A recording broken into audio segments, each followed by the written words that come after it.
Good day, everybody. Welcome to the Deal Scout.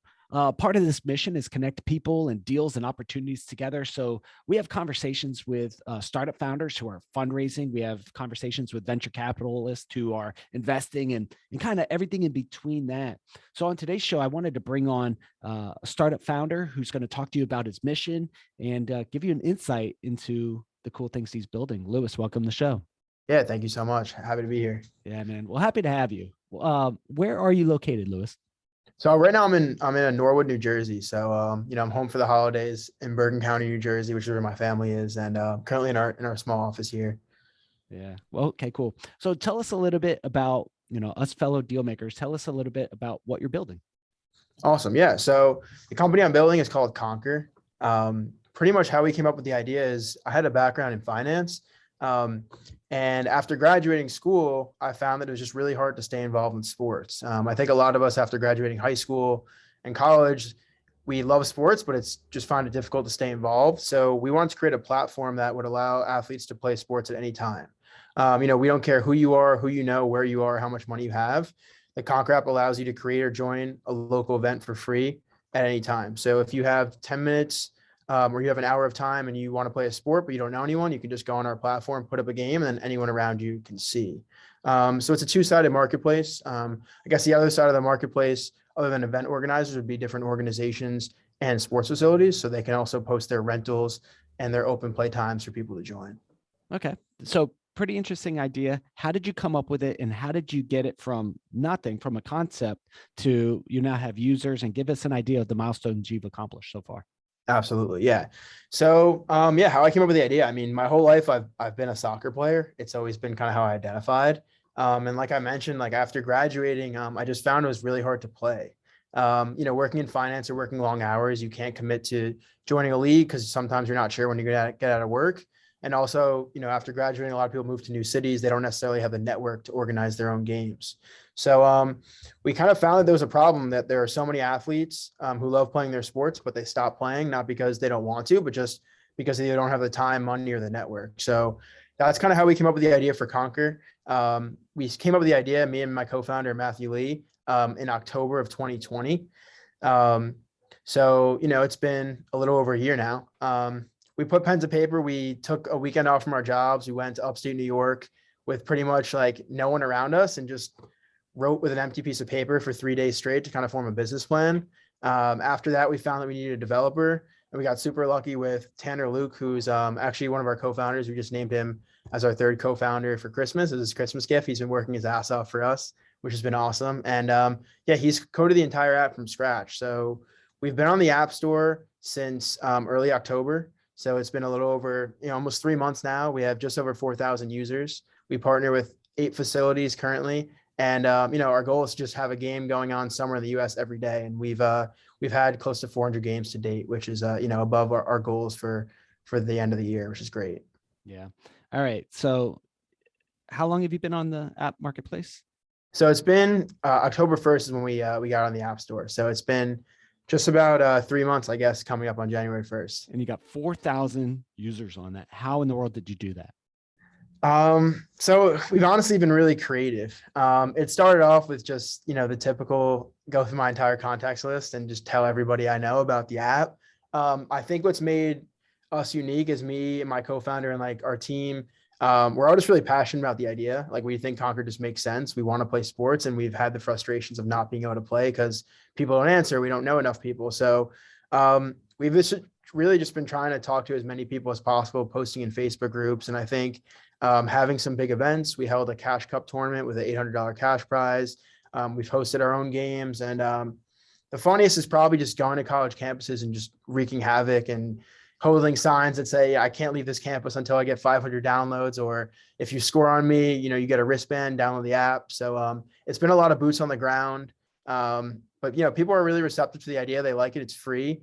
And they love the idea of, getting outside again and being active. So that's been the strategy so far. We're hoping to pump some money into targeted ads come spring when it's nice out. But right now it's boots on the ground, just grinding it out. Yeah. Are you pretty good at soccer? So like, if someone scores on you, they get a wristband. Are you any good?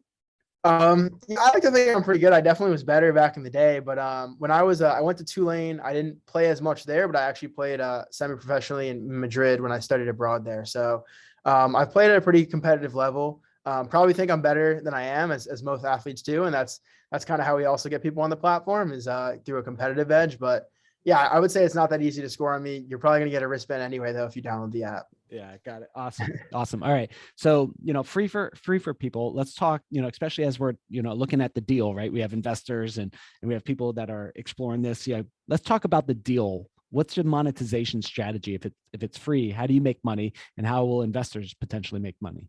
Absolutely. So, we believe that sports have kind of almost become a gate-kept activity. With like politics, it's often who you know, and it's really expensive to play in these leagues. So we want to keep the platform free for the everyday user as much as we can.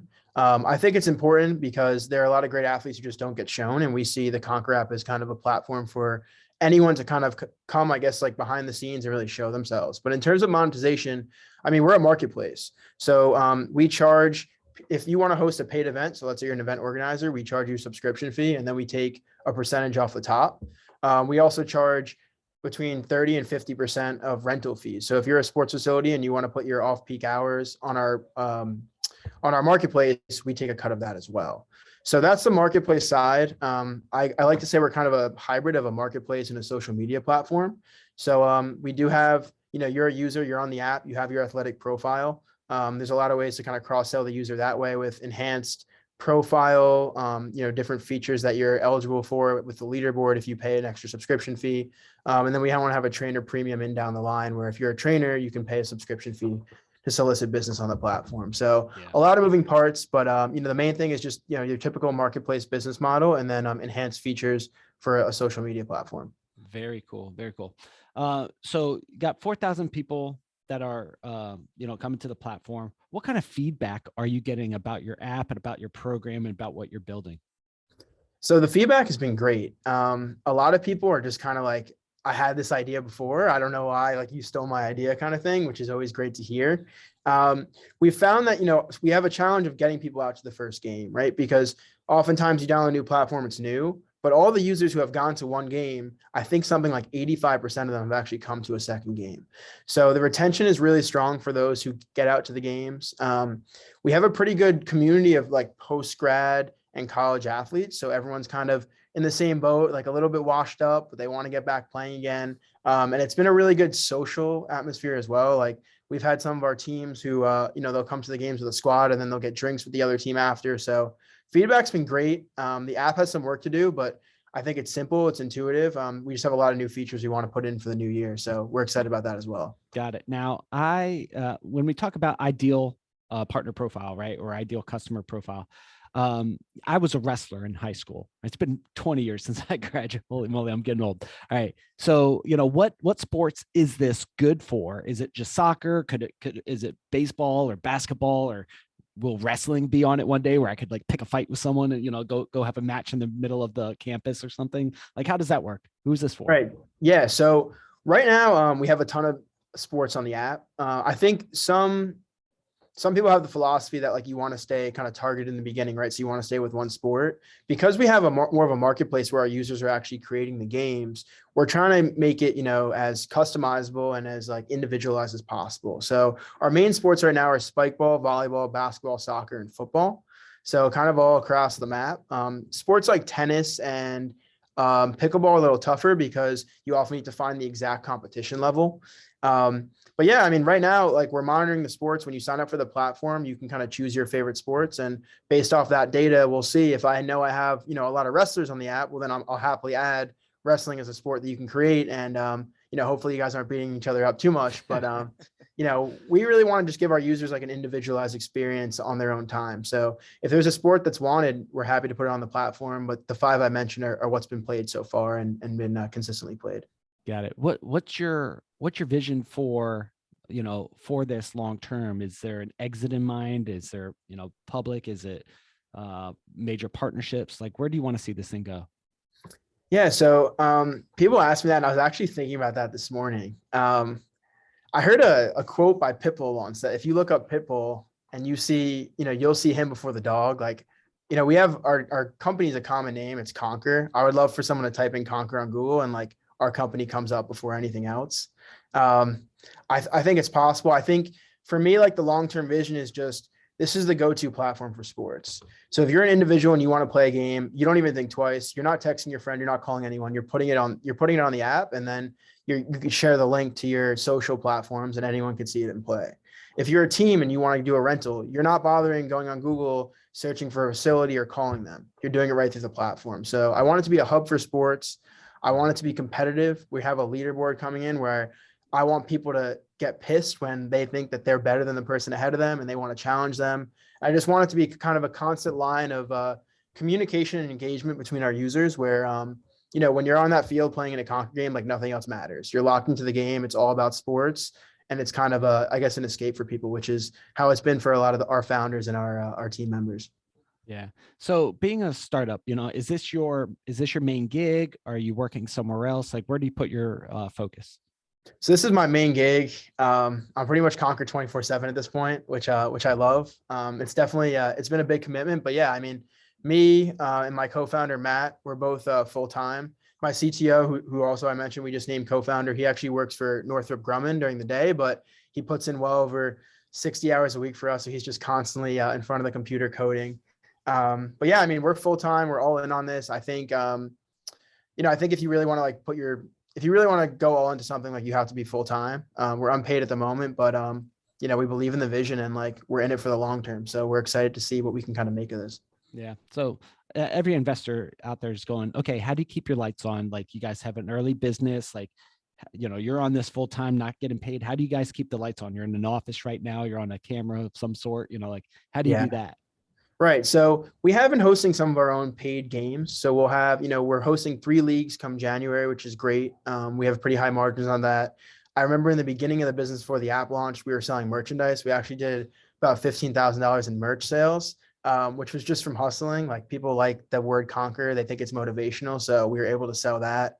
Really being creative. We have a lot of great employees who are not taking a salary because they see the long-term vision. They want to help us. Like they want it in their city. We even had people reach out to us on Instagram saying, "Hey, I live in Sacramento, California. All my friends used to play pickup and now they either moved or they're lazy. I need this app. How can I help? How can I bring it to me?" So our expenses really aren't that high right now. This office is actually kindly gifted to us by someone in town, which was awesome. They had a tenant move out and they wanted to kind of give us a kickstart. So that's kind of how we pay for this. But, expenses are low and it's just a lot of grinding. We're in the middle of a fundraiser right now, so we have raised a little bit of money to date. But we're hoping that with a fundraiser, we're going to pay ourselves like the smallest salary possible, and just put as much money into the business. But I'm pretty minimalistic. I don't really spend much money, so it hasn't been that much of a problem. All right, talk to us a little bit about your background. You're an interesting cat. Like, you've got some cool stuff going for you.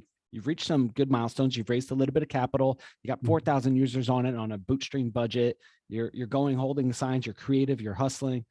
Like, what brought you to this point? Like, give us a little of your background.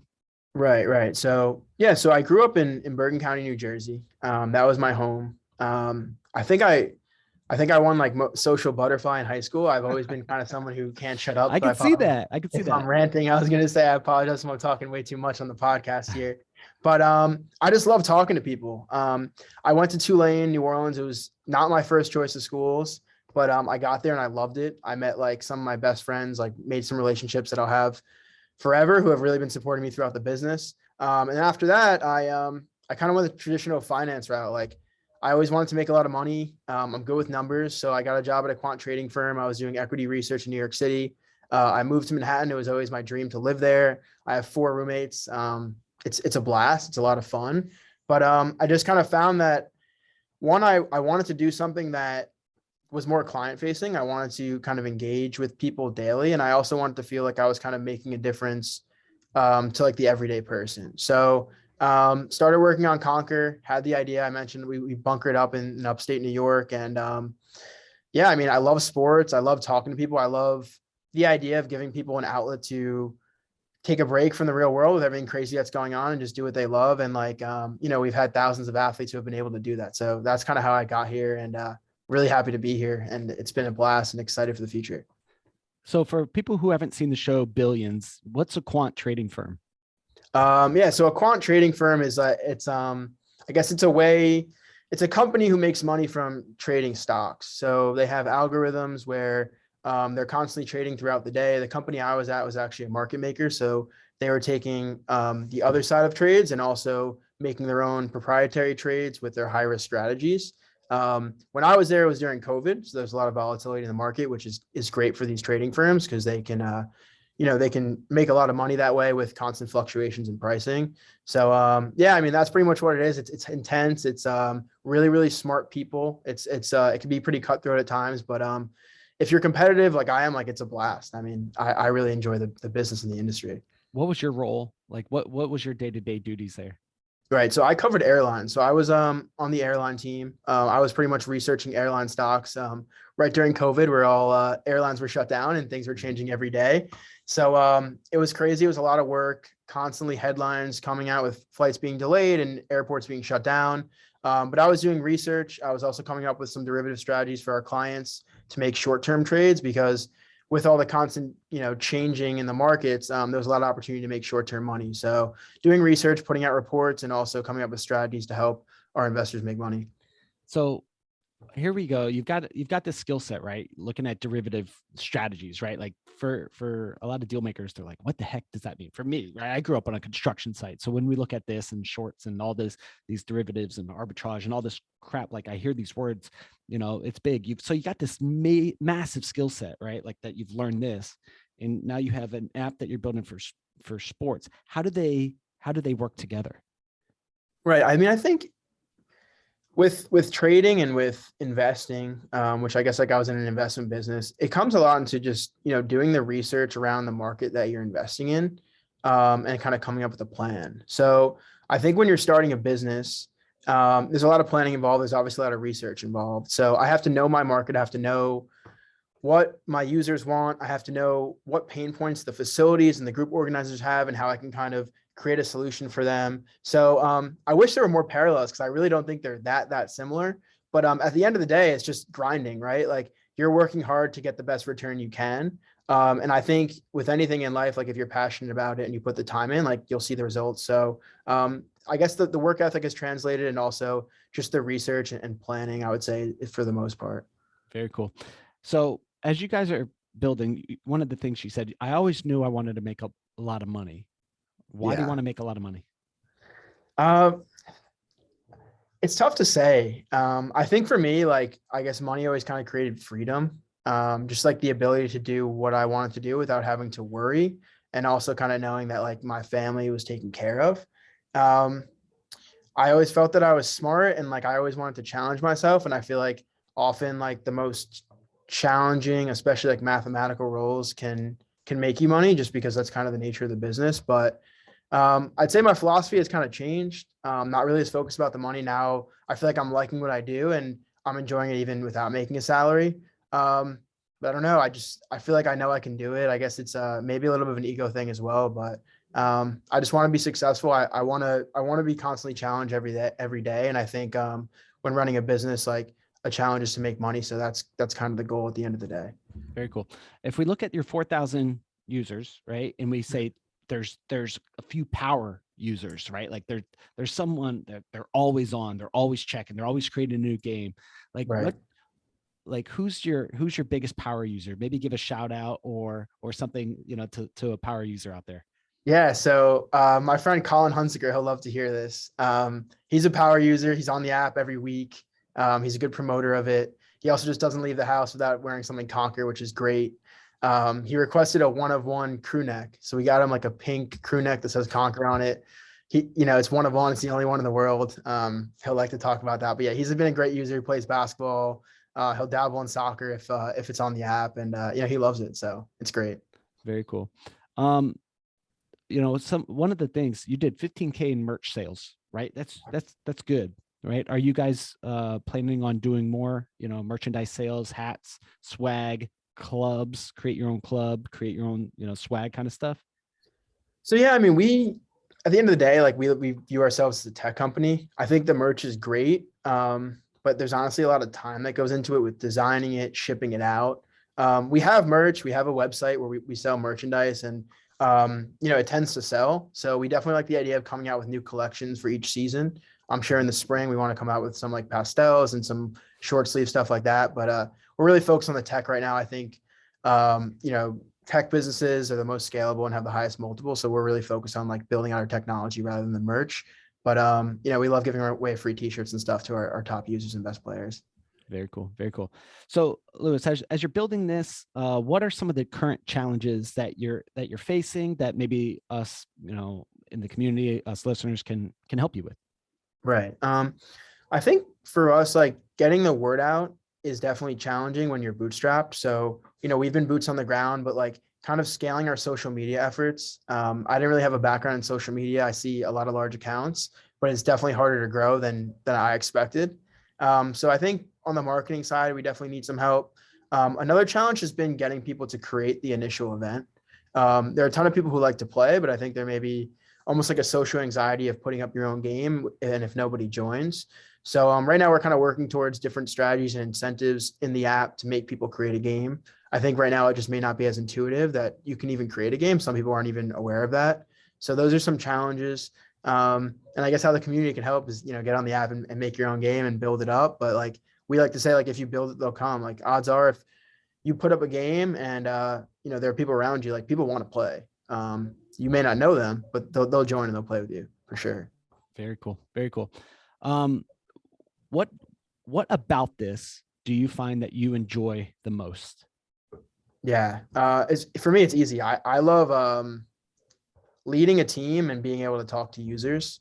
It's just nice to know like I'm making an impact on people's lives. Like when they're playing, like we run our soccer league, I'm there, I'm talking to them and they're like, man, I've been looking forward to this all weekend. Like I woke up this morning, like full of energy. I want to win this game. And then for my team, like we manage a pretty big team. There's actually a little over 30 people right now in our Slack chat who are working with us weekly. And a lot of them are in college. So being able to talk to them, talk about like their business goals, but also their individual goals and, given my limited expertise, kind of helping them find their way and find what they're enjoyable about and doing everything I can to help them reach their goals has been really rewarding for me.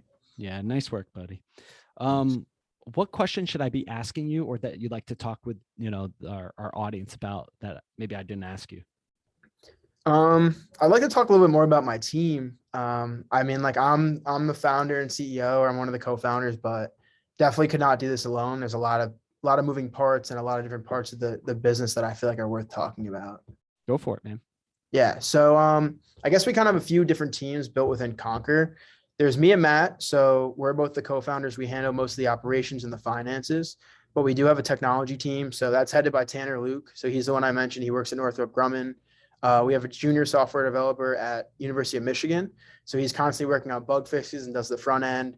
He's great, loves sports, and just has a really good vision for the company. And then we actually have a high school student.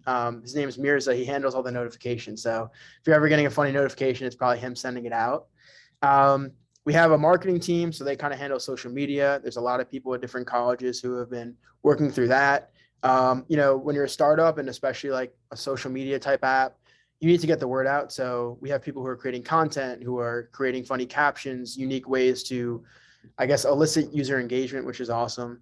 And and we just have reps from all over the country. So our head of city expansion, his name is Davis Pham. He's 18. He messaged us on Instagram, I want to say every day for like 25 days until we respond to him. And now he holds like a very high role at our company. He's the type of guy who he loves sports. He's an event organizer. He loves to host tournaments and bring people together. We held our launch party in New York City. He got his Uber driver on the app. He got the 7-Eleven guy on the app. Like he's just one of those guys who has the energy. And if you're in a room with him, like you're going to be on the app. Like there's just no way around it. Those are the people that we're looking for that we want to hire because like he has the excitement. He sees the vision. And he kind of manages a bunch of city teams too with New Orleans, Bergen County, New York City. So just people have reached out to us, but that's pretty much the team in a nutshell. We all love it. Like we don't leave, like I said, we don't leave the house without our Conquer stuff. Like 2 of my employees got Conquer stuff from their family, like custom shoes that say Conquer on. Another guy got a wristband. So like, we're kind of like one big family, one big team. And like, we're in it for the right reasons and I couldn't do it without them. So very grateful and appreciative of the team. Very cool, man. So for fellow deal makers out there in the audience, if someone wants to do a deal with you, connect with you, find a way to participate in your company, whether supporting it financially or being a part of it, maybe earning some equity, like what's the good place for people to connect with you and do a deal with you? Right. Yeah. So I would say LinkedIn. If you can add me on LinkedIn, just Louis.long, you'll see Conquers in my headline. It'll say I work there, and then I have my email listed in my bio as well. So LinkedIn and email are probably the best. I tend to be pretty responsive on those. But yeah, I'll respond if you reach out. I'm pretty good about that. All right. And then final thing, I like to do this. I got this pack of cards so we could kind of get an idea of who our guests are. So I got a pack of cards with questions on it, right? So tell me when to stop. Stop. All right. So we're going to ask this question, and then that's how we'll conclude this fun interview. All right. Awesome. So, oh, this is a good question. What is the easiest way to break your trust, and why does that matter for you? Okay, I need a second to think about Yeah, this. think about it. Um,